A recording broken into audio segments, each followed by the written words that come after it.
శబరిమల ఆలయానికి సంబంధించిన బంగారం చోరీ కేసులో ట్రావెన్కోర్ దేవస్వం బోర్డు మాజీ అధ్యక్షుడు, సిపిఐఎం సీనియర్ నాయకుడు ఏ. పద్మకుమార్ను సిట్ ఈ నెల 20న అరెస్టు చేసింది. ప్రధాన నిందితుడు ఉన్నికృష్ణన్ పొట్టితో ఆయనకు సంబంధాలున్నాయని, వారిద్దరి మధ్య ఆర్థిక లావాదేవీలు జరిగినట్లు సిట్ గుర్తించింది.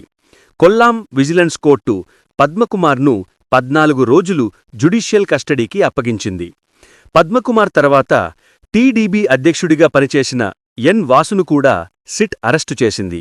నవంబర్ 20న ఆయన్ను సిట్ కస్టడీలోకి తీసుకోవడానికి కోర్టు అనుమతించింది.